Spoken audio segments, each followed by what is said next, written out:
اگلا گروپ میں نے پہلے ہی دن آپ کو بتایا تھا کہ اس اعتبار سے بڑا متوازن ہے، اس میں 2 سورتیں مکی ہیں، 2 مدنی ہیں۔ الانعام الاعراف مکیات، الانفال التوبہ مدنیات۔ ان میں جو تقسیم ہے، جو مکیات ہیں اور مدنیات ہیں اس گروپ کی، اس میں سارا معاملہ ہے مشرکین عرب کے ساتھ۔ اب آپ یہ محسوس کریں گے سورہ انعام کو پڑھتے ہوئے کہ جیسے ایک بالکل نئے ماحول میں آ گئے ہیں۔ ہم 4 روز سے جو پڑھ رہے تھے سورہ بقرہ، سورہ آل عمران، سورہ نساء، سورہ مائدہ، منافقین سے باتیں اور یہودیوں سے، نصارہ سے، ان سے، اب یہاں جو ہے ساری باتیں ہوں گی مشرکین عرب سے۔ یہ مکی صورتیں ہیں۔ ابھی وہاں نفاق نہیں تھا، منافقت کا کوئی ذکر بھی نہیں ملے گا آپ کو۔ ابھی اہل کتاب کا تذکرہ تو آپ کو مل جائے گا سورہ انعام کے اندر، سورہ اعراف میں، لیکن کوئی ان سے گفتگو نہیں، کوئی براہ راست خطاب نہیں۔ تو میں نے اس کے لیے اپنے ذہن میں ایک چیز رکھی ہوئی ہے کہ یہ 2 جنتیں ہیں قرآن مجید کے اندر، وَلِمَنْ خَافَ مَقَامَ رَبِّهِ جنتان۔ ایک قرآن مجید کی مکی جنت ہے، ایک قرآن مجید کی مدنی جنت ہے۔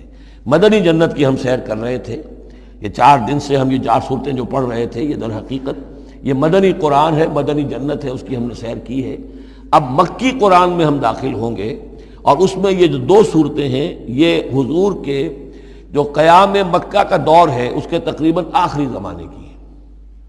یہ گویا کہ اس اعتبار سے مشرکین جو تھے عرب کے اور جو بنی اسماعیل تھے ان پر اتمام حجت اسی طور سے، جس طور سے کہ اہل کتاب پر اتمام حجت ہے ان مدنی صورتوں میں، اسی طور پر مشرکین عرب پر، بنی اسماعیل پر اتمام حجت ان 2 صورتوں میں ہے۔ پھر ان میں ایک بڑی پیاری تقسیم ہے۔ مکی صورتوں میں چونکہ ظاہر بات ہے کہ اہم ترین مضمون ایمان کا ہوتا ہے، اللہ کو مانو، اللہ کی نعمتوں کا اقرار کرو، اللہ کے رسول کو مانو، اور ان میں جو استدلال ہوتا ہے وہ شاہ ولی اللہ دہلوی رحمۃ اللہ علیہ کی اصطلاحات کے حوالے سے آپ کو بتا رہا ہوں کہ 2 طریقے سے اللہ تعالیٰ توحید کی طرف لوگوں کو لاتا ہے۔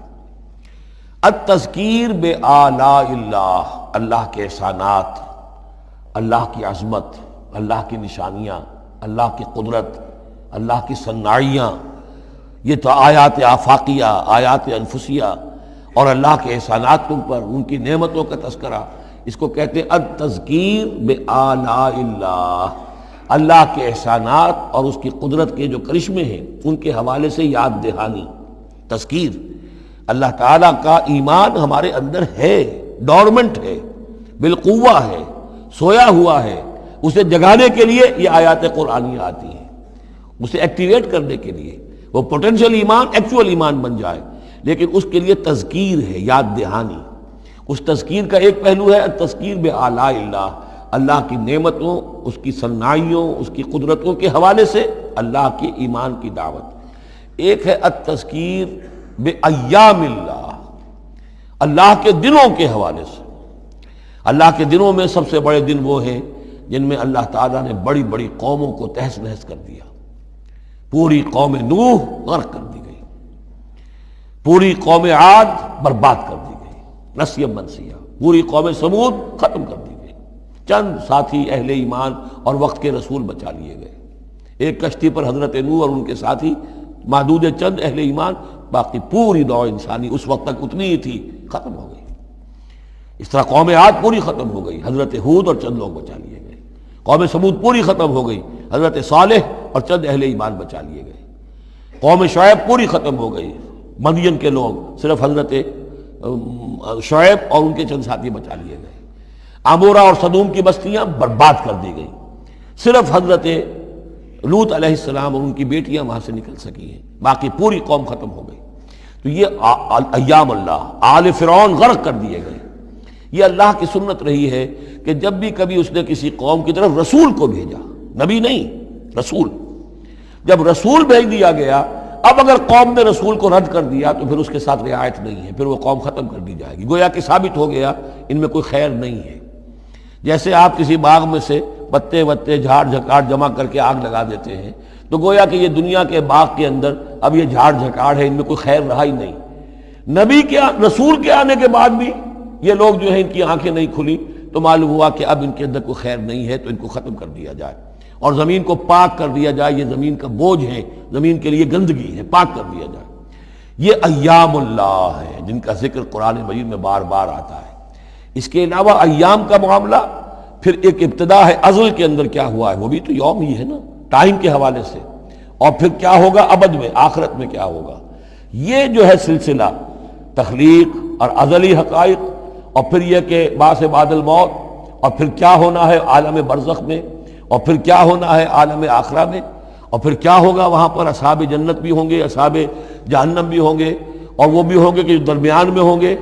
تو یہ تمام چیزیں جو ہیں یہ آئیں گی سورہ اعراف کے اندر۔ تو یہ تقسیم ہے توحید کے موضوع پر، یہ دونوں صورتیں بہت جامع، لیکن اول سورہ انعام کے اندر التذکیر بآلاء اللہ، اور ثانیاً سورہ اعراف اس میں آئے گی التذکیر بایام اللہ، اس کا سب سے بڑا مضمون جو ہے وہ اس پر مشتمل ہے۔ اور اس کے بارے میں ایک روایت یہ بھی ہے اس سورہ انعام کے بارے میں کہ یہ پوری صورت ایک ہی وقت میں نازل ہوئی ہے۔ سورہ بقرہ کی آیات مختلف اوقات میں نازل، سورہ مائدہ اسی طریقے سے، لیکن یہ صورت پوری کی پوری بیک وقت نازل ہوئی ہے، اور الفاظ یہ آتے ہیں کہ 70,000 فرشتوں کے جلوں میں حضرت جبرائیل علیہ السلام اس صورت کو لے کر اترے ہیں، اور یہ پوری سورہ انعام ایک ہی نشست میں، یوں سمجھیے ایک ہی تنزیل کے اندر یہ جو کی تو اسی طرح پوری کی پوری اتری ہے۔ بارک اللہ لی ولکم فی القرآن العظیم ونفعنی وإیاکم بالآیات والذکر الحکیم۔ الحمد للہ وکفی والصلاة والسلام علی عبادہ الذین اصطفیٰ، خصوصاً علی افضلہم وخاتم النبیین محمد الامین وعلی آلہ وصحبہ اجمعین۔ اما بعد فقد قال اللہ تبارک وتعالی کما ورد فی سورۃ الانعام، اعوذ باللہ من الشیطان الرجیم، بسم اللہ الرحمن الرحیم۔ الحمد للہ الذی خلق السماوات والارض وجعل الظلمات والنور ثم الذین کفروا بربهم یعدلون، صدق اللہ العظیم۔ رب اشرح لی صدری ویسر لی امری واحلل عقدۃ من لسانی یفقہوا قولی۔ اللہم ربنا الہمنا رشدنا واعذنا من شرور انفسنا، اللہم ارنا الحق حقا وارزقنا اتباعہ وارنا الباطل باطلا وارزقنا اجتنابہ، اللہم وفقنا لما تحب وترضى۔ اللہم ارحمنا بالقرآن العظیم واجعلہ لنا اماما ونورا وہدى ورحمہ، اللہم ذکرنا منہ ما نسینا وعلمنا منہ ما جہلنا وارزقنا تلاوتہ آناء اللیل وآناء النہار واجعلہ لنا حجتا یا رب العالمین، آمین۔ یہ بات تو میں نے کئی مرتبہ عرض کی ہے کہ حجم کے اعتبار سے قرآن مجید کا 2/3 یا 2/3 حصہ مکی صورتوں پر مشتمل ہے، اور لگ بھگ 1/3 ہے کہ جو مدنیات پر مشتمل ہے۔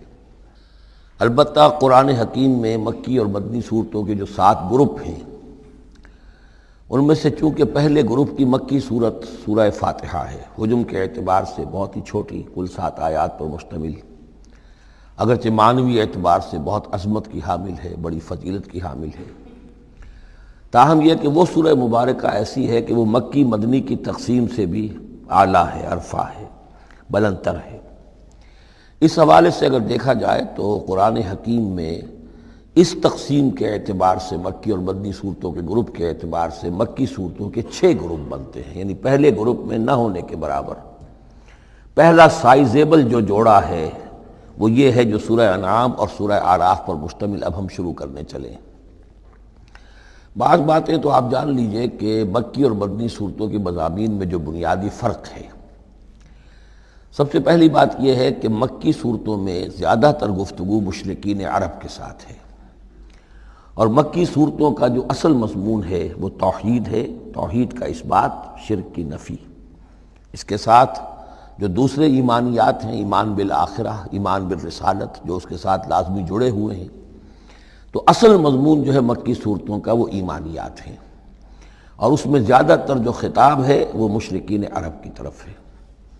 جبکہ مدنی صورتوں میں زیادہ تر خطاب جو ہے یا تو مسلمانوں سے بحیثیت امت مسلمہ ہے، مکی صورتوں میں مسلمانوں سے خطاب براہ راست بہت کم ہے، بہت کم ہے، اور ہے بھی تو بالواسطہ ہے، یعنی حضور سے خطاب کیا جاتا ہے واحد کے صیغے میں، اور گویا کہ آپ کے ذریعے سے مسلمان مخاطب ہیں۔ اصل رد و قدح جو ہے، جو گفت و شنید ہے، رد و قدح ہے، بحث و نزاع ہے، وہ سب کی سب مشرکین سے ہے، مشرکین عرب سے۔ لیکن یہ کہ جو مدنی صورتیں ان میں براہ راست خطاب امت مسلمہ سے ہے، اور یہ کہ اس کے ساتھ ہی اہل کتاب، جیسا کہ ہم دیکھ چکے ہیں یہود اور نصارہ، ان کے بارے میں مفصل گفتگویں، ان سے خطاب ملامت کے انداز میں بھی، دعوت کے انداز میں بھی، ترہیب کے انداز میں بھی، ترغیب کے انداز میں بھی۔ پھر یہ کہ مدنی صورتوں میں منافقین سے خطاب ہے، جبکہ پورے مکی قرآن میں نفاق کا ذکر شاید کسی ایک جگہ پر آپ کو مل جائے گا، وہ بھی بہت ہی جو سمجھیے غیر نمایاں طور پر، اس لیے کہ مکی دور میں یہ نفاق کا مرض موجود نہیں تھا۔ اہل مکہ بڑے سخت لوگ تھے، لیکن ان میں ایک بات موجود تھی، یعنی کردار کی یہ بات ان کے اندر اچھی تھی کہ جب مانتے تھے تو پوری طرح مانتے تھے، اور نہیں مانتے تھے تو پھر ان کی مخالفت بھی بہت شدید ہوتی تھی۔ البتہ پھر یہ کہ وہ مخالفت بھی کھلم کھلا ہوتی تھی، اس میں یہ کہ وہ چال بازیاں، ریشہ دوانیاں یا اور اس طریقے سے سازشیں کرنا، یہ نہیں، کھلم کھلا بات۔ اور جب ایک دفعہ زبان دے دی تو پھر زبان پر پورے اترتے تھے۔ جبکہ یہ جو لوگ مدینے میں آباد تھے، اوس اور خزرج کے، چاہے وہ اصل عرب لوگ تھے، لیکن وہ بھی چونکہ یہودیوں کے زیر اثر رہے تھے، تو ایک بگڑی ہوئی مسلمان امت میں جو خرابیاں پیدا ہو جاتی ہیں اخلاق کی، کردار کی، وہ جو ہیں ان میں یہود میں تو بتمام و کمال تھی، اور ان کے زیر اثر یہ کمزوریاں جو ہیں کسی نہ کسی درجے میں اوس اور خزرج کے لوگوں میں بھی موجود تھیں۔ مکی صورتوں کا دوسرا مضمون جو ہے، اور مدنی صورتوں کا اس کے تقابل میں، وہ یہ ہے کہ مکی صورتوں میں عام اخلاقیات کی بات ہوگی، سچ بولنے کی تاکید ہوگی، جھوٹ بولنے کی مذمت ہوگی، بخل کی مذمت ہوگی، سخاوت کی تعریف کی جائے گی، اطعام مساکین پر زور دیا جائے گا، تنقید ہوگی تو ان لوگوں پر ہوگی جو دولت مند ہونے کے باوجود کٹھور دل ہیں، غریبوں کو کھانا نہیں کھلاتے، یعنی جو بنیادی انسانی اخلاقیات ہیں، بیسک ہیومن مورل کریکٹر۔ جبکہ مدنی صورتوں میں اس کے برعکس اس سے اوپر آئے گی بات، وہ ہے اب احکام شریعت۔ اب یہ جائز ہے، یہ ناجائز ہے، یہ حرام ہے، یہ حلال ہے، یہ تم پر فرض ہے، یہ واجب ہے، یہ تمہیں کرنا ہے۔ تو یہ گویا کہ ایک اور فرق ہے کہ جو ان دونوں کے مابین آپ کو ملے گا۔ تیسری بات یہ ہے کہ مکی صورتوں میں رسولوں کے حالات بڑی تفصیل کے ساتھ آئے ہیں، لیکن تقریباً یوں سمجھیے کہ بتکرار و اعادہ اس میں جو اصل بات آتی ہے وہ یہ ہے کہ اللہ تعالیٰ نے جس قوم کی طرف بھی اپنے کسی رسول کو بھیجا، پھر یہ کہ اس رسول نے اپنی امکانی حد تک محنت کی، مشقت کی، حق کی دعوت پہنچا دی، حق کو مبرہن کر دیا، بات واضح ہو گئی، حق کا حق ہونا ثابت ہو گیا، باطل کا باطل ہونا ثابت ہو گیا، پھر بھی اگر وہ قوم اڑی رہی اور اس نے رسول کی دعوت کو نہ مانا، اس پر ایمان نہ لائی، تو پھر وہ نسیم منسیہ کر دی گئی، پھر اس کو ساتھ کوئی رعایت نہیں ہوئی، اس کو ختم کر دیا گیا، عذاب استیصال، کہ اس قوم کی جڑ کاٹ دی گئی، قطع دابر القوم الذین ظلموا، جڑ کاٹ دی گئی اس قوم کی کہ جنہوں نے ظلم اور کفر کی روش اختیار کی۔ یہ خاص مضمون ہے کہ جو مکی صورتوں کا ہے۔ تو یہ تو ہیں عام مضامین کے جو ان صورتوں کے اندر آپ کو ملیں گے، جو 2/3 جو ہے حجم کے اعتبار سے۔ اب آپ دیکھیے کہ ہم تقریباً کیا، بلکہ یوں سمجھیے کہ 5ویں حصے سے زائد پڑھ چکے ہیں قرآن کا، 6.25 پارے ہم پڑھ چکے ہیں، تو 1/5 سے زیادہ پڑھ چکے ہیں۔ ابھی تک کوئی مکی صورت سوائے سورہ فاتحہ کے نہیں آئی۔ یہ مضامین جو میں آپ کو گنوا رہا ہوں یہ اس لیے کہ اب پہلی مرتبہ یہ سورہ انعام میں ایک بالکل بدلی ہوئی کیفیت میں آپ اپنے آپ کو پائیں گے، جو میں نے کل کہا تھا کہ ابھی تک ہم مدنی جنت میں تھے، اب مکی جنت میں اب ہمارا داخلہ ہو رہا ہے۔ تو اس میں ان 6 گروپوں کے اندر جو میں نے بتایا ہے، ایک اور فرق بھی ہے کہ 2 گروپ ملا کر جو آخری 2 گروپ کی صورتیں ہیں، ان میں زیادہ زور جو ہے ایمانیات میں سے آخرت پر ہے، بعث بعد الموت، حساب کتاب، جزا و سزا، جہنم اور جنت۔ درمیانی 2 گروپ کی مکی صورتوں میں زیادہ زور توحید پر ہے، اور یہ جو پہلے 2 گروپ ہیں، جن میں 2 صورتیں تو یہ شامل ہیں جو سورہ انعام اور اعراف ہیں، اور پھر 14 صورتیں ہیں مسلسل، سورہ یونس سے لے کر سورہ مومنون تک۔ وہ طویل ترین حصہ ہے قرآن مجید کا، مکی قرآن کا، کہ 7 پارے تک مسلسل جو ہے مکی صورتیں چلیں گی۔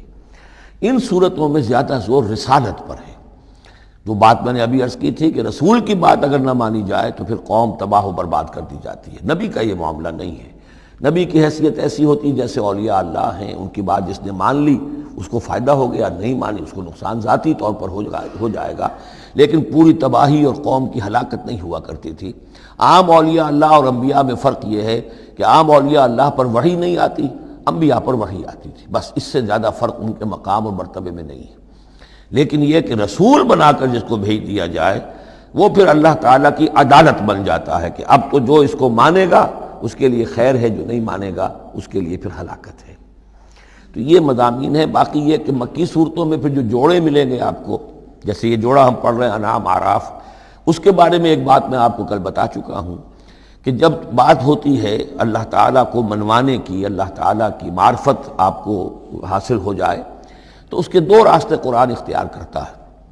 ایک التذکیر بآلاء اللہ، یہ وہی لفظ ہے فَبِأَيِّ آلَاءِ رَبِّكُمَا تُكَذِّبَانِ، اللہ کی نعمتیں، اللہ کی صنائی، اللہ کی قدرتیں، اور اس کے حوالے سے تذکیر اور یاد دہانی اور ایمان کے حقائق کو انسان کے جو قلب کے اندر مضمر ہیں لیکن ڈورمنٹ ہیں، سوئے ہوئے ہیں، انیکٹیو ہیں، انہیں اجاگر کرنا۔ اور دوسرا حصہ جو ہوتا ہے التذکیر بأیام اللہ، جو رسولوں کو جن قوموں کی طرف بھیجا گیا اور ان کی قوموں نے ان کی بات کو ماننے سے انکار کیا تو جو ان کو نسیہ منسیہ کیا گیا، یہ بڑے بڑے اللہ کے دن ہیں۔ ایک مقام پر قرآن میں ہم خود پڑھیں گے فَذَكِّرْهُمْ بِأَيَّامِ اللَّهِ، اے نبی ان کو ذرا نصیحت کیجئے ایام اللہ کے حوالے سے کہ کیا کچھ بیتا ہے قوم نوح پر اور قوم ہود پر اور قوم صالح پر اور قوم شعیب پر اور قوم لوط پر اور آل فرعون پر، وہ ساری باتیں ان کو بتائیے، مبادا یہ کسی غلط فہمی میں ہو، اگر یہ بھی آپ کی بات نہیں مانیں گے اور آپ کی دعوت کو قبول نہیں کریں گے تو ان کا انجام وہی ہوگا۔ تو آپ دیکھیں گے کہ سورہ انعام جو ہے اکثر و بیشتر التذکیر بآلاء اللہ پر مشتمل ہے، اور سورہ اعراف جو ہے وہ التذکیر بایام اللہ پر مشتمل ہے، اور عام طور پر یہی آپ کو تقسیم مکی صورتوں کے جوڑے بننے کے اندر یہ بات نمایاں نظر آئے گی۔ بسم اللہ الرحمن الرحیم، الحمدللہ الذی خلق السماوات والارض وجعل الظلمات والنور، کل تعریف اور تمام شکر اس اللہ کے لیے ہے جس نے آسمانوں اور زمین کی تخلیق فرمائی اور بنایا اندھیروں کو اور اجالے کو۔ ایک بات نوٹ کر لیجئے کہ قرآن مجید میں تقریباً 7 پارے کے فصل سے یہ الحمد سے سورت شروع ہوتی ہے۔ سورہ فاتحہ الحمدللہ رب العالمین، اب یہ 7واں پارہ ہے الحمدللہ الذی خلق السماوات والارض وجعل الظلمات والنور۔ پھر آپ چلیں گے اب 15ویں پارے میں آپ کو ملے گی سورہ کہف، الحمدللہ الذی انزل علی عبدہ الکتاب ولم یجعل لہ عوجا۔ پھر اس کے بعد 23ویں پارے میں 2 صورتیں آئیں گی، سورہ فاطر اور سورہ سبا، یہ دونوں بھی الحمدللہ سے شروع ہوتی ہیں، گویا کہ وہ آخری حصہ بھی اس کے اندر شامل کر دیا گیا۔ تو یہ بڑی صحیح وقفے کے بعد ایک سورت شروع ہوتی ہے اللہ تعالیٰ کی حمد اور تعریف کے حوالے سے۔ خاص طور پر بات نوٹ کرنے کی ہے جعلس، خلق اور جعلہ، آسمان اور زمین چونکہ مادی حقیقتیں ہیں لہذا ان کے لیے لفظ خلق آیا ہے، لیکن نور اور اجالا اور اندھیرا جو ہے یہ در حقیقت اس طرح کی نہیں ہے۔ اندھیرا کس کو کہتے ہیں؟ نور کے نہ ہونے کا نام اندھیرا ہے، یہ اس طرح کی کوئی مادی حقیقت نہیں ہے، اس لیے اس کے لیے لفظ جو ہے جعلہ آیا، بنائے، اس نے ٹھہرا دیے، بنا دیے، نمایاں کر دیے، معلوم ہو گیا کہ یہ اجالا ہے، یہ اندھیرا ہے۔ ثم الذین کفروا بربہم یعدلون، پھر بھی وہ لوگ جو اپنے رب کا کفر کرتے ہیں اس کے برابر کیے دیتے ہیں، یعدلون بہ شرکاءہم، یعنی جن کو انہوں نے شریک سمجھا ہوا ہے، جن کو انہوں نے اللہ کی ذات میں یا صفات میں یا حقوق میں شریک کیا ہے، تو لوگوں کا حال یہ ہے کہ جب کہ آسمانوں اور زمین کا پیدا کرنے والا بھی تنہا اللہ ہے، اور جب کہ ظلمات اور نور کا جو ہے بنانے والا بھی تنہا اللہ ہے، لیکن پھر بھی لوگوں کا حال یہ ہے کہ انہوں نے اللہ کے ساتھ، اپنے رب کے ساتھ کچھ اور ہستیوں کو برابر ٹھہرا دیا ہے۔ مجھے ایک صاحب نے یہ بات کہی ہے کہ یہ سورہ نساء میں جو ہم 2 مرتبہ گزرے ہیں ایک آیت سے، ان اللہ لا یغفر ان یشرک بہ ویغفر ما دون ذلک لمن یشاء، تو یہ بڑی اہم آیت تھی اور آپ نے اس کی طرف توجہ زیادہ نہیں دی۔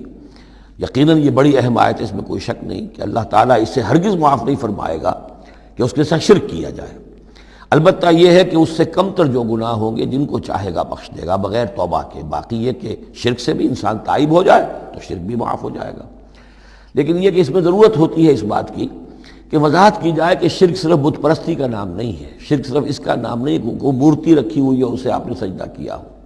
سمجھنے کی ضرورت یہ ہے کہ شرک کہتے کسے ہیں۔ تو اگرچہ میرا اپنا انداز تو یہ ہے کہ چونکہ مدنی صورتوں کے یہ مرکزی مضامین نہیں ہیں، یہ مضامین تو آئیں گے، اصل میں شرک اور توحید کی حقیقت کھلے گی آگے چل کر مکی صورتوں میں، خاص طور پر حوامیم میں جا کر یہ بات اور کھلے گی۔ توحید عملی کسے کہتے ہیں، توحید نظری کیا ہے، سورہ یاسین اور اسی طریقے سے فاطر اور سورہ سبا، پھر سورہ صاد، یہ جو ایک سلسلہ آئے گا وہ ہے اصل میں کہ جس کی مرکزی جو ہے آیت، وہ صورت جو ہے وہ سورہ یاسین ہے۔ یہ 23 صورتیں بنتی ہیں، 11 ادھر 11 ادھر، اور بیچ میں جو ہے وہ سورہ یاسین ہے، وہ ہے کہ جو اصل میں توحید کا مضمون ہے۔ البتہ یہ بات صحیح ہے کہ شرک ایک ایسی شے ہے کہ جس کے بارے میں ہر موقع پر ہی متنبہ کرنا چاہیے، اور اس معاملے میں چونکہ بعض کاموں سے میں فارغ ہو چکا ہوں، اس لیے وہ میری توجہ سے ذرا ہٹ بھی جاتے ہیں۔ اللہ کے فضل و کرم سے بڑی پرانی بات ہے کہ 6 گھنٹے کی میں تقریر ایک ریکارڈ کرا چکا حقیقت و اقسام شرک پر، اور جس کو کہ بہت علماء نے بھی پسند کیا، بڑے بڑے جید علماء نے بھی، اس حوالے سے کہ ایک شرک تھا جو آج سے کچھ عرصے پہلے لوگوں نے پہچان لیا یہ شرک ہے، اب ان کے پیروی کرتے ہوئے آج ان کے جو عقیدت مند ہیں اس شرک سے بچ رہے ہیں۔ لیکن شرک یہ بیماری ہے کہ ہر دور میں بھیس بدل بدل کر آتی ہے۔ اس دور کا شرک کیا ہے، اس کو پہچاننا جو ہے، اس کے لیے ذرا زیادہ وسعت نگاہ کی ضرورت ہے، زیادہ گہرائی میں سوچنے کی ضرورت ہے۔ جدید دور کے نظریات و افکار جو ہیں ان کا صحیح مطالعہ ہو، معلوم ہو کہ آج کے دور کا شرک کون سے، ان تازہ خداؤں میں بڑا سب سے وطن ہے۔ اب یہ بات جو ہے ظاہر بات ہے کہ ہمارے سابق علماء جو ہیں ان کے ہاں تو یہ چیز نہیں ملے گی، اس لیے کہ اس انداز میں وطنیت کا نظریہ پہلے دنیا میں تھا ہی نہیں۔ تو اس لیے جو حضرات بھی اس موضوع پر چاہیں تو یہ میرے جو 6 کیسٹ ہیں 1 گھنٹے کے حقیقت و اقسام شرک پر، وہ ضرور ان کی سماعت فرمائیں۔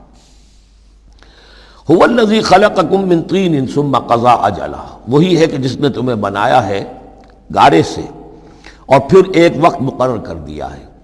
یعنی یہ کہ ہم ہر شخص جو ہے جس کو اللہ نے دنیا میں بھیجا ہے اس کا اس دنیا میں رہنے کا وقت معین ہے، اور ایک خاص اجل جو ہے اس کی اجلاً وہ یہ ہے کہ موت کا وقت معین ہے۔ وہ اجل مسمى عندہ، اور ایک اور ہے مقرر وقت اس کے پاس۔ یعنی ایک تو ہے انفرادی موت، جیسے کہ حضور نے فرمایا من مات فقط قامت قیامتہ، ایک اجتماعی موت ہونی ہے اس دنیا کی، وہ اللہ نے خاص چھپا کر اپنے پاس رکھی ہے، جس کا علم کسی اور کو نہیں دیا۔ ثم انتم تنظرون مسمى عندہ واجل مسمى عندہ، اور ایک اور ہے معین وقت جو اس کے پاس ہے۔ ثم انتم تنظرون، لیکن تم شک کرتے ہو۔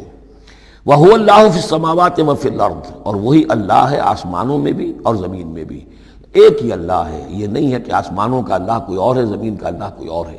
ہاں فرشتے ہیں، فرشتوں کے طبقات ہیں، زمین کے فرشتے ہیں، فضا کے فرشتے ہیں، آسمانوں کے فرشتے ہیں، ہر آسمان کے فرشتے ہیں، پھر یہ کہ ملائکہ مقربین ہیں، لیکن ذات باری تعالیٰ تو ایک ہی ہے۔ یعلم سرکم و جہرکم، وہ جانتا ہے تمہارا چھپا بھی اور تمہارا کھلا بھی، ظاہر بھی۔ وَيَعْلَمُ مَا تَكْسِبُونَ، اور وہ جانتا ہے جو کچھ کہ تم کماتے ہو۔ کمانے سے مراد یہی نیکی یا بدی۔ وَمَا تَأْتِيهِم مِّنْ آیَةٍ مِّنْ آیَاتِ رَبِّهِمْ، اور نہیں آتی ان کے پاس کوئی نشانی ان کے رب کے آیات میں سے، إِلَّا كَانُوا عَنْهَا مُعْرِضِينَ، مگر یہ کہ یہ اس سے اعراض ہی کرنے کے عادی ہو چکے ہیں۔ ہم نئی سے نئی صورتیں بھیج رہے ہیں، نئی سے نئی آیتیں نازل کر رہے ہیں، لیکن یہ اعراض پر تلے ہوئے ہیں۔ فَقَدْ كَذَّبُوا بِالْحَقِّ لَمَّا جَاءَهُمْ، تو اب انہوں نے جھٹلا دیا ہے حق کو جبکہ ان کے پاس آ چکا۔ اب یہ قد کذبوا جو ہے اس کا اندازہ کیجئے آپ، کہ چونکہ یہ مکی دور کے آخری زمانے کی صورتیں ہیں، تو گویا کہ 12 برس تقریباً ہو چکے ہیں حضور کو دعوت دیتے ہوئے۔ اس حوالے سے ابھی تک جو لوگ اڑے ہوئے ہیں وہ گویا کہ پوری طرح ضد پر، ہٹ پر جو ہے وہ پوری طریقے سے جم چکے ہیں۔ فقد کذبوا، بے شک جھٹلا چکے ہیں، ان لوگوں نے جھٹلا دیا ہے بالحق، حق کو، لما جاءہم، جب کہ ان کے پاس آیا، فسوف یاتیہم انباء ما کانوا بہ یستہزئون، تو اب جلد ہی ان کے پاس آ جائے گی حقیقت اور خبر ان چیزوں کی جس کا یہ مذاق اڑایا کرتے تھے۔ یعنی یہ مذاق اڑاتے تھے کہ عذاب عذاب عذاب، دھمکی دیتے ہوئے محمد کو 11 سال ہو گئے، 12 سال ہو گئے، کان پک گئے ہمارے، عذاب آئے گا عذاب آئے گا عذاب آئے گا، کوئی عذاب آیا نہیں، خالی دھونس جماتے ہیں۔ تو اس کا جو استہزاء کرتے تھے، اب عنقریب وہ دور شروع ہو رہا ہے کہ پھر جن چیزوں کا یہ مذاق اڑایا کرتے تھے اس کی حقیقت ان پر کھلنی شروع ہو جائے گی۔ یہ سمجھ لیجئے کہ اس جو گروپ کی دو صورتیں ہیں یہ مکیات انعام و اعراف، اس کے بعد سورہ انفال اور سورہ توبہ میں مشرکین مکہ کے لیے عذاب الہی کا بیان ہے، اس لیے کہ عذاب کی پہلی قسط ان پر غزوہ بدر میں آئی ہے، لہذا غزوہ بدر پر مشتمل ہے اس کے حالات پر سورہ انفال، اور ان کے عذاب کی آخری صورت وہ ہے کہ جو سورہ توبہ میں آئی ہے۔ لہذا یہ دو صورتیں کہ جو مشرکین مکہ یا مشرکین عرب پر اتمام حجت کی صورتیں ہیں، انعام و اعراف، ان کو جمع کر دیا، اور پھر ان پر عذاب الہی کی جو صورتیں ہیں ایک ابتدائی اور ایک اختتامی شکل کی حامل، ان دونوں کو یکجا کر دیا، تو دو مکی دو مدنی کا یہ گروپ بن گیا۔ الم یروا کما اہلکنا من قبلہم من قرن مکناہم فی الارض ما لم نمکن لکم، کیا انہوں نے دیکھا نہیں کہ کتنی ہی ہم نے نسلوں کو اور قوموں کو ہم نے ہلاک کیا جنہیں ہم نے زمین میں تمکن عطا فرمایا تھا جو تمہیں عطا نہیں کیا ہے۔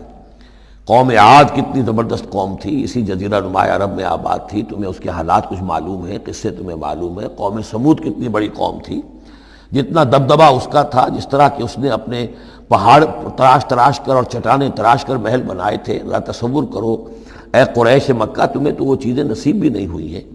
تو جب ہم نے انہیں ہلاک کر دیا، وَأَرْسَلْنَا السَّمَاءَ عَلَيْهِم مِدْرَارًا، اور ہم نے ان پر آسمان بھیجا موسلا دھار، یعنی ان پر خوب بارشیں برسائیں ہم نے، اور بارش ظاہر بات ہے ماہ مبارکہ ہوتا ہے، اس سے زمین کی رویدگی نکلتی ہے۔ وَجَعَلْنَا الْأَنْهَارَ تَجْرِي مِن تَحْتِهِمْ، اور ہم نے دریا بہا دیے، نہریں بہا دیے ان کے دامن میں، ان کے نیچے۔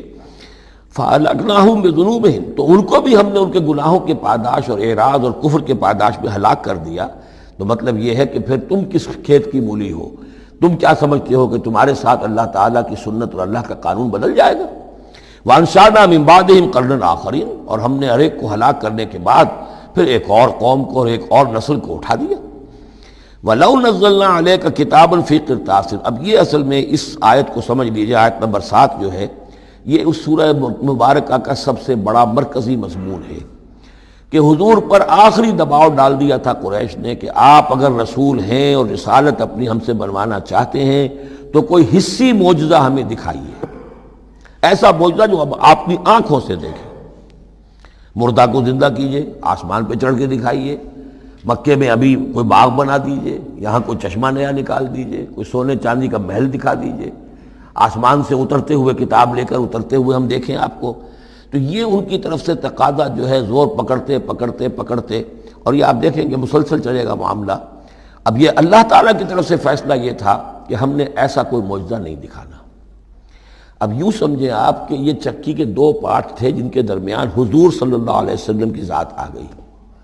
بظاہر لوگوں پر یہ اثر پڑ رہا ہے کہ بھئی ہمارے جو یہ سردار ہیں قریش کے ٹھیک ہی تو کہہ رہے ہیں، عوام الناس کے اوپر یہ اثر پڑ رہا ہے کہ یہ رسالت کے مدعی ہیں، نبوت کے مدعی ہیں۔ موسیٰ نے کیسے معجزے دکھائے تھے یہ خود بتاتے ہیں، عیسیٰ نے کیسے معجزے دکھائے تھے یہ خود بیان کرتے ہیں، کیا وجہ ہے پھر کیوں نہیں معجزہ دکھاتے؟ تو گویا کہ ان کے لیڈروں نے عوام کی مت مار دی تھی، اور عوام جو ہیں وہ کہہ رہے تھے کہ گویا کہ ان کی حجت محمد پر قائم ہو چکی ہے صلی اللہ علیہ وسلم۔ ادھر اللہ کا فیصلہ یہ ہے کہ ہم نے ایسا معجزہ نہیں دکھانا، جو بھی حق کا طالب ہے قرآن ہم نے نازل کر دیا ہے، یہی معجزہ ہے۔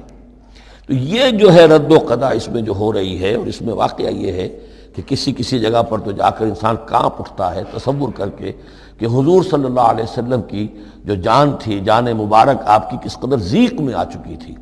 ادھر اللہ کا فیصلہ اٹل ہے، ہم نے نہیں دکھانا، ادھر وہ کہہ رہے دکھاؤ، اگر تم ہو واقعی، اگر نبی ہو رسول ہو تو معجزہ کیوں نہیں دکھاتے؟ تو اس کے درمیان گویا کہ ان کے لیے، اور یہ اس کا مرکزی مضمون ہے سورت کا، اور کچھ آگے چل کر جب یہ اپنے کلائمیکس کو پہنچے گا تو واقعہ یہ کہ رونگٹے کھڑے ہو جاتے ہیں۔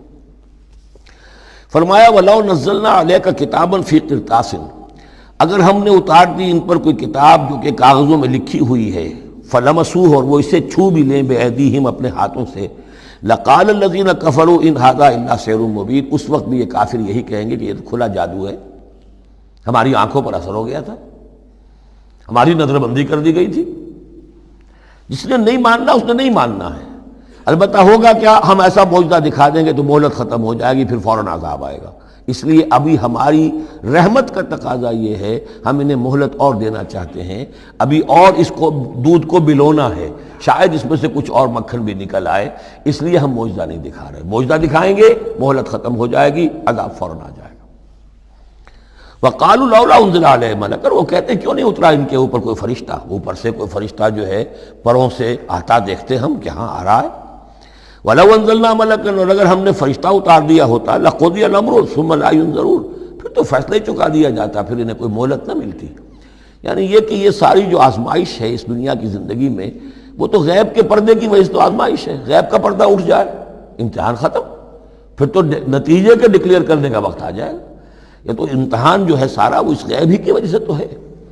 وَلَوْ جَعَلْنَاهُ مَلَكًا لَجَعَلْنَاهُ رَجُلًا، اور اگر ہم اسے فرشتہ بنا کر بھیج بھی دیتے، کسی بجائے محمد کے صلی اللہ علیہ وسلم کسی فرشتے کو نبی بنا کر بھیجتے، تو اسے بھی ہم نے انسان بنا کر بھیجنا تھا، انسانوں کے لیے بھیجنا تھا نا۔ فرشتوں میں بھیجنا ہوتا تو فرشتے بھیجتے، جب انسانوں میں بھیجنا تھا تو انسان ہی کو بھیجنا تھا۔ وَلَلَبَسْنَا عَلَيْهِمْ مَا يَلْبِسُونَ، اور جو اس وقت التباس ان کو ہو رہا ہے وہ التباس اس وقت بھی ہو جاتا۔ جیسے کہ حدیث جبرائیل جو ہے اس میں ہمیں معلوم ہے، حضرت جبرائیل علیہ السلام ایک انسانی شکل میں آئے تو لوگوں کو کیا پتہ چلا کہ یہ جبرائیل ہے، وہ انسانی شکل میں آئے۔ وَلَقَدِ اسْتُهْزِئَ بِرُسُلٍ مِّن قَبْلِكَ، اور اے نبی آپ دل گرفتہ نہ ہوں، آپ سے پہلے بھی تو رسولوں کا اسی طریقے سے مذاق اڑایا گیا، یہ صرف آپ پہلی مرتبہ نہیں ہے۔ قُلْ مَا كُنْتُ بِدْعًا مِّنَ الرُّسُلِ، اے نبی کہہ دیجئے کہ میں کوئی نیا نویلا رسول نہیں ہوں، مجھ سے پہلے بہت رسول آئے، لیکن یہاں بات اللہ کہہ رہے ہیں وَلَقَدِ اسْتُهْزِئَ بِرُسُلٍ مِّن قَبْلِكَ، اے نبی آپ سے پہلے بھی جو رسول آئے ان کا مذاق اڑایا گیا۔ حضرت نوح کا کیسا کیسا مذاق اڑا ہوگا، 950 برس تک اڑا ہوگا۔ آپ کو تو ابھی 10-11 برس ہوئے ہیں، وہ 950 برس تک ہمارے اس بندے نے جو ہے وہ جھیلا ہے سب کچھ۔ فَحَاقَ بِالَّذِينَ سَخِرُوا مِنْهُمْ مَا كَانُوا بِهِ يَسْتَهْزِئُونَ، بالآخر پھر گھیر لیا ان لوگوں کو کہ جو ہنسی مذاق اڑاتے تھے اسی چیز نے جس کا وہ استہزاء کرتے تھے۔ معاملہ وقت کا ہے، ٹائم فیکٹر کے سوا کچھ نہیں ہے۔ ابھی آپ کہہ رہے ہیں کہ کوئی جلدی سے ان کو دکھائی دیا جائے تاکہ ان کی زبانیں تو بند ہو جائیں کم وقتوں کی، لیکن یہ کہ نہیں، ہماری حکمت میں ابھی نہیں ہے کہ ہم کوئی ایسا معجزہ دکھائیں۔ قُلْ سِیرُوا فِی الْأَرْضِ ثُمَّ انظُرُوا کَیْفَ کَانَ عَاقِبَةُ الْمُکَذِّبِینَ، اے نبی ان سے کہیے گھومو پھرو زمین کے اندر اور دیکھو کیا انجام ہوا ہے جھٹلانے والوں کا۔ تمہارے ہی اس جزیرہ نما عرب میں قوم عاد، قوم ثمود، یہ سب کے سب تھے، اور جب تم جاتے ہو شام کی طرف سفر کرتے ہو، قافلے لے کے جاتے ہو، تو وہاں قوم مدین کے مسکن بھی آتے ہیں، قوم لوط کے شہر بھی آتے ہیں، یہ سب تم دیکھتے ہو۔ قُلْ لِمَن مَّا فِی السَّمَاوَاتِ وَالْأَرْضِ قُلْ لِلَّهِ، ان سے پوچھئے کس کا ہے جو کچھ کو ہے آسمان اور زمین میں، پھر کہہ دیجئے اللہ کا ہے۔ کتب علی نفسہ الرحمہ، اور یہ اصل میں کہنا کس اعتبار سے ہے کہ مشرکین مکہ بھی یہ مانتے تھے مالک اور خالق اللہ ہے۔ ہمارے معبودوں کا مسئلہ تو یہ ہے کہ ہؤلاء شفعاؤنا عند اللہ، یہ ہماری شفاعت کریں گے اللہ کے پاس۔ وہ یہ تو نہیں کہتے تھے کہ لات اور منات اور عزا نے اور حبل نے دنیا پیدا کی ہے، ایسے قودن نہیں تھے، وہ کہتے تھے اللہ نے پیدا کیا۔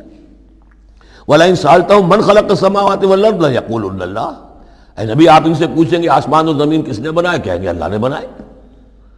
تو وہ کوئی کائنات کی تخلیق میں اس کے مالک ہونے میں شرک نہیں کرتے تھے۔ شرک ان کا کیا تھا، یہ بڑے چہیتے ہیں، لاڈلے ہیں، اونچے مقام ہے، یہ ہمیں چھڑوا لیں گے، یہ شرک تھا۔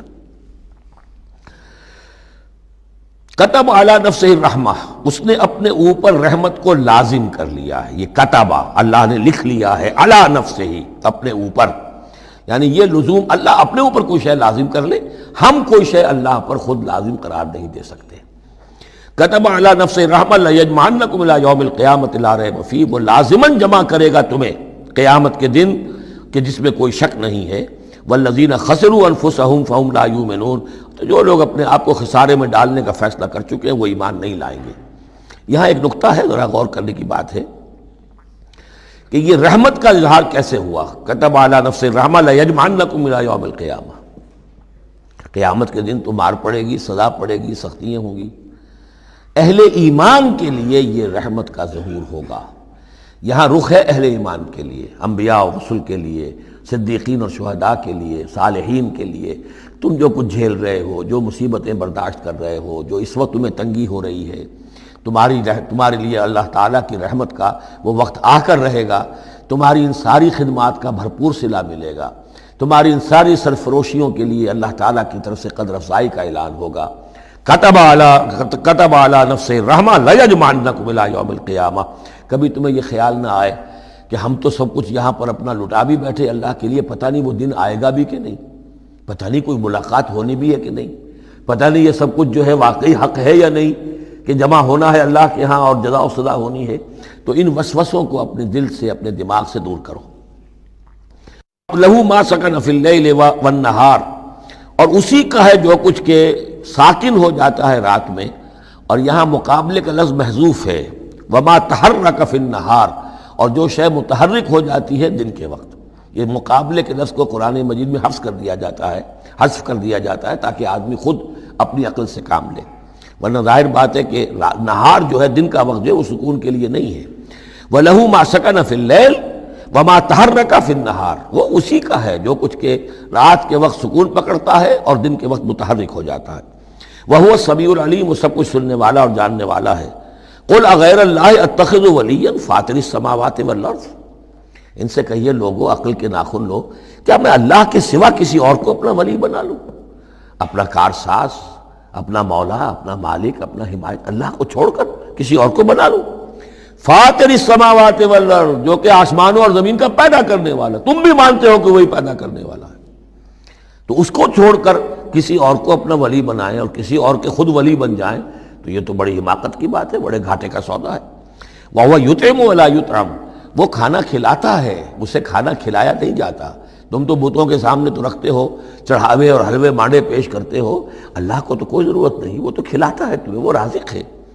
قُلْ إِنِّي أُمِرْتُ أَنْ أَكُونَ أَوَّلَ مَنْ أَسْلَمَ، کہہ دیجئے اے نبی ڈنکے کی چوٹ، مجھے تو حکم ہوا ہے کہ سب سے پہلا فرما بردار میں خود بنوں. وَلَا تَكُونَنَّ مِنَ الْمُشْرِكِينَ، اور دیکھو تم ہرگز نہ ہو مشرکین کے اندر، مشرکین میں سے. قُلْ إِنِّي أَخَافُ إِنْ عَصَيْتُ رَبِّي عَذَابَ يَوْمٍ عَظِيمٍ، کہہ دیجئے کہ خود مجھے اندیشہ ہے اگر میں اپنے پروردگار کی نافرمانی کروں تو بڑے دن کے عذاب کا. میں بھی مستثنیٰ نہیں ہوں، میں بھی اللہ کا بندہ ہوں. جیسے آپ کو میں کہہ رہا ہوں کہ اللہ کی بندگی کرو، ایسے ہی مجھے بھی اللہ کی بندگی کرنی ہے. جیسے تم سے کہہ رہا ہوں کہ اللہ کی فرما برداری کرو، ویسے مجھے بھی کرنی ہے. اور جیسے تمہیں بتا رہا ہوں کہ اگر نافرمانی کرو گے تو پکڑے جاؤ گے، ایسے ہی میں بھی اگر بالفرض نافرمانی کروں گا تو مجھے بھی اندیشہ ہے. یہ بہت اہم آیات ہیں، ان کو سمجھنا چاہیے. قُلْ إِنِّي أَخَافُ إِنْ عَصَيْتُ رَبِّي عَذَابَ يَوْمٍ عَظِيمٍ مَنْ يُصْرَفْ عَنْهُ يَوْمَئِذٍ فَقَدْ رَحِمَهُ، وہ عذاب جو ہے جس کی طرف سے پھیر دیا گیا اس دن، اس پر تو اللہ کی بڑی رحمت ہو گئی. وَذَلِكَ الْفَوْزُ الْمُبِينُ، اور وہی ہوگی روشن کامیابی. دنیا کی بڑی سے بڑی کامیابیاں ہیچ ہیں، کوئی حیثیت نہیں. دولت ہے، وجاہت ہے، وقتی عزت ہے، شہرت ہے، اقتدار ہے، یہ ساری چیزیں جو عارضی ہیں، آنی فانی. لیکن یہ ہے کہ اصل مبین جو کامیابی ہے، فوز، وہ وہی ہے. وَإِن يَمْسَسْكَ اللَّهُ بِضُرٍّ فَلَا كَاشِفَ لَهُ إِلَّا هُوَ، اب یہ توحید ہے جو بیان ہو رہی ہے. اور اگر تمہیں کوئی اللہ تعالیٰ کی طرف سے پہنچا دی جائے کوئی تکلیف، تو کوئی نہیں ہے اس تکلیف کا دور کرنے والا سوائے اس کے. تکلیف میں پکارو تو اسی کو پکارو، کسی اور کو نہ پکارو. لا تدعوا مع اللہ احدا، وہی ہے مشکل کشا، وہی ہے حاجت روا، وہی ہے تمہاری تکلیفوں کو رفع کرنے والا. وَإِن يَمْسَسْكَ بِخَيْرٍ فَهُوَ عَلَىٰ كُلِّ شَيْءٍ قَدِيرٌ، اور اگر اس کی طرف سے کوئی خیر تمہیں پہنچا دیا جائے تو یقیناً وہ ہر چیز پر قادر ہے، کوئی اس کا ہاتھ روکنے والا نہیں ہے. اسے کسی اور سے سینکشن نہیں لینی ہوتی کہ میں اپنے فلاں بندے کے ساتھ یہ خیر کرنا چاہتا ہوں، وہ تو عَلَىٰ كُلِّ شَيْءٍ قَدِيرٌ ہے. وَهُوَ الْقَاهِرُ فَوْقَ عِبَادِهِ، اور وہ تو اپنے بندوں پر پوری طریقے سے زور آور ہے، چھایا ہوا ہے، مسلط ہے. نہیں، کوئی بھی اس مخلوقات میں سے کوئی اس کے قابو سے باہر نہیں ہے، وہ قابو یافتہ ہے. وَهُوَ الْحَكِيمُ الْخَبِيرُ، اور وہ ہے کمال حکمت والا اور ہر شے کی سے خبر رکھنے والا. قُلْ أَيُّ شَيْءٍ أَكْبَرُ شَهَادَةً، اے نبی ان سے کہیے ذرا کون سی چیز ہے جو گواہی میں سب سے بڑی ہو؟ کس کی گواہی سب سے بڑی ہے؟ قُلِ اللَّهُ، خود کہیے اللہ کی گواہی سب سے بڑی ہے کہ نہیں؟ شہید بینی و بینکم، اور وہ میرے اور تمہارے مابین گواہ ہے. وَأُوحِيَ إِلَيَّ هَذَا الْقُرْآنُ لِأُنذِرَكُم بِهِ وَمَن بَلَغَ، اور میری جانب یہ قرآن وحی کیا گیا ہے تاکہ میں خبردار کر دوں تمہیں اس کے ذریعے سے اور اس کو بھی جس تک یہ پہنچ جائے. یہ گویا کہ اس سورہ کے عمود کا عکس ہے. یعنی میں نے بتایا عمود کیا ہے، حصی معجزہ ہم نہیں دکھائیں گے، بات ختم. لیکن اصل معجزہ یہ قرآن ہے. اے نبی ہم نے آپ پر یہ قرآن اتار دیا، آپ اس کے ذریعے تبشیر کریں، اسی کے ذریعے انذار کریں، اسی کے ذریعے تذکیر کریں. جس کے اندر صلاحیت ہے، جو طالب حق ہے، جو ہدایت چاہتا ہے وہ ہدایت پالے گا. باقی جس کے دل میں کجی ہے، ٹیڑھ ہے، تعصب ہے، ضد ہے، ہٹ درمی ہے، حسد ہے، تکبر ہے، وہ آپ 10 لاکھ معجزے دکھا لیجئے وہ نہیں مانے گا۔ کیا علماء یہود نے مان لیے معجزے دیکھ کر حضرت مسیح علیہ السلام کے؟ کیسے کیسے معجزے، مردہ کو زندہ کر دینا، خلق حیات، یعنی گارے کا بنا ہوا پرندہ پھونک ماری اور وہ اڑتا ہوا پرندہ ہو گیا۔ یہ تو وہ چیزیں ہیں کہ جو یوں سمجھیے کہ ایکسکلوسیو افعال اللہ تعالیٰ کے ہیں، خلق حیات اور احیاء موتا، وہ بھی نشانیاں ظاہر کر دی حضرت مسیح کے ہاتھ پر، کتنے لوگوں نے مانا؟ تو ہم نہیں مانے، ہم یہ معجزہ نہیں دکھائیں گے، البتہ یہ کہ یہ ہے، آپ کرتے جائیے، محنت کرتے جائیے، کوشش کرتے جائیے۔ اب یہاں پہ خاص طور پر بہی کا جو ہے لفظ اس کو نوٹ کیجئے، وَأُوحِيَ إِلَيَّ هَذَا الْقُرْآنُ، وحی کیا گیا ہے میری جانب یہ قرآن، لِأُنذِرَكُمْ بِهِ، تاکہ میں خبردار کروں تمہیں اس کے ذریعے سے، وَمَنْ بَلَغَ، اور جس تک یہ پہنچ جائے۔ جس تک پہنچ جائے کا مطلب کیا ہے کہ میں تو تمہیں پہنچا رہا ہوں، اب جو امت بنے گی وہ آگے پہنچائے گی۔ جس تک قرآن پہنچ گیا حضور کا انذار پہنچ گیا۔ یہ سلسلہ جو ہے تا قیام قیامت، کیونکہ حضور اپنے ہی زمانے کے لیے رسول بن کر نہیں آئے تھے، آپ تو تا قیام قیامت جو ہے اب آپ رسول ہیں، آپ ہی کی رسالت کا دور یہ چل رہا ہے۔ جو انسان بھی قیامت تک دنیا میں آئے گا وہ آپ کی امت دعوت میں شامل ہے، اسے پہچانا پیغام قرآن کا اب ذمہ ہے کس کے؟ امت محمد صلی اللہ علیہ وسلم کے۔ اَإِنَّكُمْ لَتَشْهَدُونَ أَنَّ مَعَ اللَّهِ آلِهَةً أُخْرَىٰ، اب دیکھیے یہ ہے وہ جو میں نے ابتدا میں بھی عرض کیا تھا تعارف میں، بعض اوقات جو ہے بڑے سرچنگ کویسچنز ہوتے ہیں، کیا واقعی تمہارا یہ کہنا ہے؟ جب آپ کو معلوم ہو کہ جو کچھ یہ کہہ رہا ہے اس کا دل وہ نہیں ہے، یہ کچھ اوپر اوپر سے کہہ رہا ہے، وہ ضد ہے، ہٹ درمی ہے، تو پھر یہ کہ آنکھوں میں آنکھیں ڈال کر ذرا سرچنگ انداز میں جو ہے وہ آپ سوال کی، اِنَّكُمْ لَتَشْهَدُونَ أَنَّ مَعَ اللَّهِ آلِهَةً أُخْرَىٰ، کیا واقعی تم لوگ گواہی دیتے ہو اس کی کہ اللہ کے سوا کوئی اور بھی آلہہ ہے؟ واقعی؟ قُل لَا أَشْهَدُ، کہہ دیجئے بھائی ٹھیک ہے، اگر تم گواہی دیتے ہو تو میں تو نہیں دے سکتا، میرے لیے یہ ممکن نہیں ہے کہ ایسی خلاف عقل، ایسی خلاف فطرت بات جو میں کہہ سکوں۔ قُلْ إِنَّمَا هُوَ إِلَٰهٌ وَاحِدٌ، کہہ دیجئے کہ وہ تو ایک ہی الہ ہے، اکیلا، واحد۔ وَإِنَّنِي بَرِيءٌ مِّمَّا تُشْرِكُونَ، اور یہ کہ میں بری ہوں ان تمام چیزوں سے جنہیں تم شریک ٹھہرا رہے ہو، میرا تمہارا کوئی رابطہ اس معاملے میں نہیں ہے۔ الَّذِينَ آتَيْنَاهُمُ الْكِتَابَ يَعْرِفُونَهُ كَمَا يَعْرِفُونَ أَبْنَاءَهُمْ۔ اب دیکھیے چونکہ یہ مکی دور کا آخری زمانہ ہے اور اس میں ظاہر بات ہے مدینہ تک بھی خبریں تو پہنچ چکی ہوئی ہیں، وہاں پر بھی کہ کوئی مکے کے اندر ایک دعوت ہے بڑی زور شور کے ساتھ، شد و مت کے ساتھ اٹھ گئی ہے، اور وہاں پر وہ باتیں پہنچ چکی ہیں، اور بلکہ انہی کی طرف سے سکھائے ہوئے سوالات بھی مکے کے لوگ حضور سے کرتے تھے امتحاناً۔ آپ ذرا یہ بتائیے ذوالقرنین کون تھا، اگر آپ نبی ہیں تو یہ بتائیے، اصحاب کہف کا قصہ کیا تھا، اگر آپ نبی ہیں تو یہ بتائیے، روح کی حقیقت کیا ہے، یہ سارے سوالات آئیں گے سورہ بنی اسرائیل میں، سورہ کہف میں۔ تو وہاں تک بات پہنچی ہوئی تھی، اور ظاہر بات ہے کہ ان کے جو لوگ تھے سمجھدار وہ سمجھ چکے تھے کہ یہ ہے وہ کہ جن کے ہم منتظر ہیں۔ یہ دوسری بات ہے کہ محروم رہ گئے۔ الذین آتیناہم الکتاب، وہ لوگ جنہیں ہم نے کتاب عطا فرمائی تھی، یعرفونہ، پہچانتے ہیں اس کو، ہو کی ضمیر دونوں طرف جا سکتی ہے، قرآن کی طرف بھی اور محمد کی طرف بھی صلی اللہ علیہ وسلم۔ باقی یہ میں واضح کر چکا ہوں، قرآن اور محمد مل کر ہی بینہ بنتے ہیں، یہ ایک ہی شے ہے، ایک ہی حقیقت ہے۔ حضور جو ہے قرآن مجسم ہے، قرآن ایک انسانی شخصیت اور سیرت و کردار کا ہیولہ پہن لے تو وہ محمد الرسول اللہ صلی اللہ علیہ وسلم، جیسے کہ حضرت ام المومنین حضرت عائشہ صدیقہ نے فرمایا تھا کانا خلق القرآن، حضور کی سیرت قرآن ہے۔ کما یعرفون ابناہم، جیسے کہ پہچانتے ہیں اپنے بیٹوں کو۔ الذین خسروا انفسہم فہم لا یؤمنون، البتہ جو لوگ اپنے آپ کو تباہ کرنے پر تل گئے ہیں تو وہ ایمان نہیں لائیں گے۔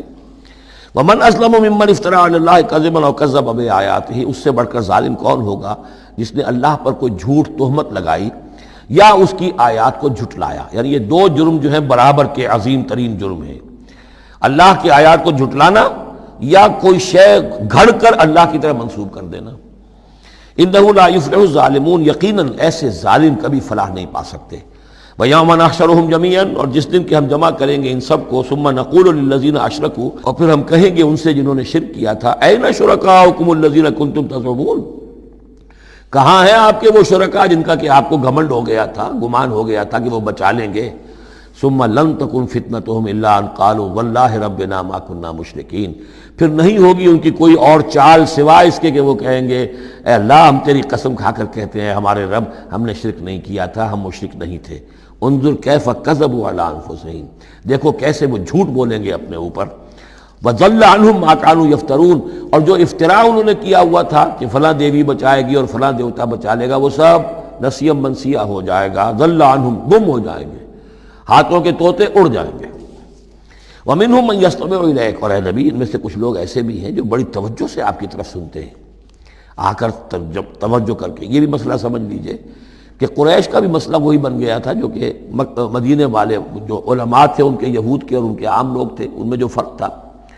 تو قریش کے اندر بھی اور عرب کے مکہ کے اندر بھی جو چودھری لوگ تھے ان کے لیے سنبھالنا مشکل ہو گیا تھا اپنے عوام کو کہ کس طرح روکیں اسے محمد پر ایمان لانے سے اپنے عوام کو۔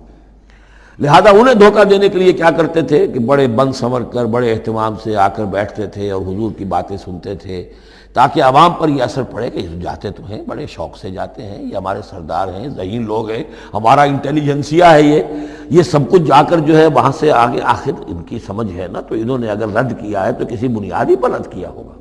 تو یہ عوام میں ایک اثر ڈالنے کے لیے وہ بیٹھتے تھے جا کر، بڑی توجہ سے سنتے تھے۔ دیکھیے کتنی توجہ سے سن رہے ہیں، کہیں حضور کی ہوٹنگ نہیں کر رہے، کہیں آپ کے اوپر کوئی فکرے چست نہیں کر رہے، آپ کی پوری بات توجہ سے سن رہے ہیں۔ وَمِنْهُمْ مَنْ يَسْتَمِعُ إِلَيْكَ، آتے ہیں کچھ لوگ آپ کے پاس ہے نبی جو بڑی توجہ سے کان لگا کر سنتے ہیں۔ وَجَعَلْنَا عَلَىٰ قُلُوبِهِمْ أَكِنَّةً أَن يَفْقَهُوهُ، حالانکہ ہم نے ان کے دلوں پر پردے ڈال دیے ہیں کہ وہ سمجھ نہیں سکتے۔ وَفِي آذَانِهِمْ وَقْرًا، ان کے کانوں کے اندر ہم نے بوجھ پیدا کر دیا، ثقل پیدا کر دیا ہے۔ وَإِن يَرَوْا كُلَّ آيَةٍ لَا يُؤْمِنُوا بِهَا، اور اگر ساری نشانیاں جو یہ مانگ رہے ہیں وہ بھی ان کو دکھا دی جائیں تب بھی یہ ایمان نہیں لائیں گے۔ یہ کیوں پردے ڈال دیے اللہ نے؟ ان کے تکبر اور حسد کی وجہ سے، کیونکہ مہر تو ہو چکی ہے، پڑ چکے تھے ختم اللہ علی قلوبہم وعلی سمعہم وعلی ابصارہم غشاوہ، لہذا ان کا وہ سارا استماع جو تھا توجہ سے سننا ان کے لیے مفید نہیں تھا۔ حتیٰ اذا جاؤوک یجادلونک، یہاں تک کہ جب اے نبی وہ آپ کے پاس آتے ہیں تو آپ سے جھگڑا کرتے ہیں، مناظرہ کرتے ہیں۔ یقول الذین کفروا ان ھذا الا اساطیر الاولین، اور یہ کافر کہتے ہیں کہ یہ جو کچھ آپ سنا رہے ہیں یہ وہی پرانی باتیں ہیں، یہ تو سنا معلوم ہوتا ہے آپ نے کوئی یہودیوں سے کوئی نصرانیوں سے سن لی ہے باتیں، وہی آپ دہرا رہے ہیں، یہ پرانے قصے ہیں۔ وَهُمْ يَنْهَوْنَ عَنْهُ وَيَنْأَوْنَ عَنْهُ، اور وہ اس سے روکتے بھی ہیں اور خود بھی رک جاتے ہیں۔ نہیں کا لفظ تو معلوم ہے، ینہون عن، وہ روک رہے ہیں کس کو؟ اپنے عوام کو، اس لیے کہ ظاہر بات ہے ان کی لیڈری، ان کی سرداری عوام کے بل پر ہی ہے نا، عوام برگشتہ ہو جائیں گے تو لیڈری کہاں رہ جائے گی؟ تو عوام کو سنبھالنا، ان کی مت مارنا یہ تو ضروری ہے۔ لہذا ان کا معاملہ یہ کہ روکتے بھی ہیں، وَيَنْأَوْنَ عَنْ، نا کہتے ہیں کنی کترا جانا۔ وَإِذَا أَنْعَمْنَا عَلَى الْإِنسَانِ أَعْرَضَ وَنَأَىٰ بِجَانِبِهِ وَإِذَا مَسَّهُ الشَّرُّ كَانَ يَئُوسًا، تو نا سے ینعو، تو ایک ہے نہیں، نون ہا اور یا، اور ایک ہے نون ہا اور حمزہ نا۔ ینعون عن، خود بھی بھاگتے ہیں۔ وَإِن يُهْلِكُونَ إِلَّا أَنفُسَهُمْ، اور وہ نہیں ہلاک کر رہے سوائے اپنے آپ کے کسی کو۔ وَمَا يَشْعُرُونَ، لیکن انہیں اس کا گمان نہیں ہے، احساس نہیں ہے۔ وَلَوْ تَرَىٰ إِذْ وُقِفُوا عَلَى النَّارِ، اور کاش کہ تم دیکھ پاتے جب یہ کھڑے کیے جائیں گے آگ کے کنارے۔ فَقَالُوا يَا لَيْتَنَا نُرَدُّ وَلَا نُكَذِّبَ بِآيَاتِ رَبِّنَا، اس پر یہ کہیں گے ہائے کاش کسی طرح ہمیں لوٹا دیا جائے۔ نُرَدُّ فَنُصَدِّقُ، یہ محذوف مانا جائے گا، اگر ہمیں لوٹا دیا جائے تو ہم تصدیق کریں گے۔ فَنُصَدِّقُ وَلَا نُكَذِّبَ بِآيَاتِ رَبِّنَا، اور اپنے رب کی آیات کو جھٹلائیں گے نہیں، ایک دفعہ ہمیں دوبارہ وہاں بھیج دیا جائے۔ وَنَكُونَ مِنَ الْمُؤْمِنِينَ، اور ہم تو 100% پکے اور سچے مومن بن جائیں گے۔ بل بدا لَهُم مَا كَانُوا يُخْفُونَ مِن قَبْلُ، نہیں، اصل حقیقت یہ ہے کہ جس چیز کو پہلے یہ اپنے اندر چھپائے ہوئے تھے وہ ظاہر ہو گئی۔ پہلے بھی حق ان پر واضح تھا، بات ان پر کھل چکی تھی، یہ نہیں تھا کہ بات واضح نہیں تھی، وہ بات واضح تھی، لیکن اس وقت جو ہے حسد کے، بغض کے، تکبر کے یہ جو پردے پڑے ہوئے تھے۔ وَلَوْ رُدُّوا لَعَادُوا لِمَا نُهُوا، اور اگر انہیں لوٹا دیا جائے دنیا میں دوبارہ بالفرض، تو جو کچھ جس چیز سے روکا جا رہا تھا وہی پھر کریں گے دوبارہ۔ وہاں جا کے وہاں کے تقاضے سامنے آ جائیں گے، اپنے دنیاوی تقاضے ہوں گے، مال اولاد کی محبت ہوگی، یہ ساری چیزیں پھر انہیں اسی راستے کے اوپر ڈال دیں گی۔ وَإِنَّهُمْ لَكَاذِبُونَ، اور یقیناً وہ جھوٹے ہیں۔ وقالوا ان ہی الا حیاتنا الدنیا، اور وہ یہ کہتے ہیں کہ نہیں ہے مگر ہماری بس دنیا کی زندگی، وما نحن بمبعوثین، اور کوئی دوبارہ اٹھنے کا معاملہ نہیں ہے۔ یہ جان لیجئے جیسے آج بھی کفر اور الحاد کے مختلف شیڈز ہیں۔ ایک ایسے بھی لوگ ہیں کہ جو اللہ کو تو مانتے ہیں، آخرت کو نہیں مانتے، ایسے بھی لوگ ہیں جو اللہ اور آخرت کو مانتے ہیں، رسالت کو نہیں مانتے۔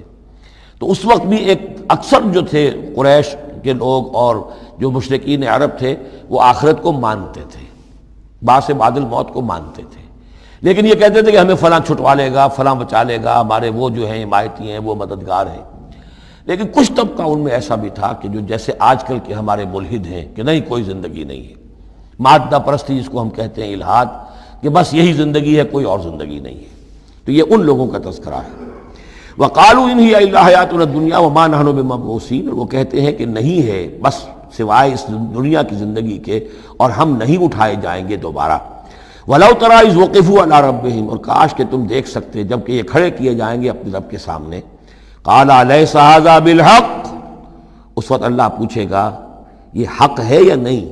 تم کہتے تھے نہیں دوبارہ اٹھایا جائے گا، اٹھائے ہو کہ نہیں؟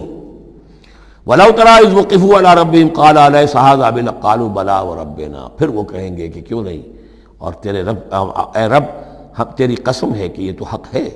قال فذوقوا العذاب بما کنتم تکفرون، تو وہ کہے گا کہ اب مزہ چکھو عذاب کا اپنے کفر کی پاداش میں۔ قد خسر الذین کذبوا بلقاء اللہ، بڑے گھاٹے میں پڑ گئے، تباہ و برباد ہو گئے وہ لوگ جو اللہ سے ملاقات کے انکاری ہیں، جو جھٹلا رہے ہیں کہ نہیں کوئی پیشی نہیں، کوئی ملاقات نہیں، کوئی حاضری نہیں۔ حتی اذا جاءتهم الساعۃ بغتۃ، یہاں تک کہ جب وہ وقت آ جائے گا ان پر اچانک۔ اب یہ الساعہ گھڑی ایک شخص کے لیے یہ موت ہے، اور عام دنیا کے لیے پھر جب پوری قیامت کا وقت آئے گا، عام طور پر قیامت ہی مراد لی گئی ہے۔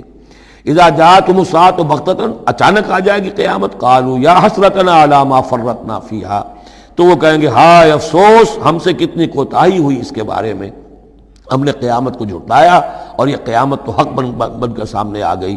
وہم یحملون اوزارہم علی ظہورہم، اور وہ اٹھائے ہوئے ہوں گے اپنے بوجھ، گناہوں کے بوجھ، کفر اور شرک کے بوجھ اپنی پیٹھوں پر۔ الا ساء ما یزرون، آگاہ ہو جاؤ بہت برا بوجھ ہوگا جو اٹھائے ہوئے ہوں۔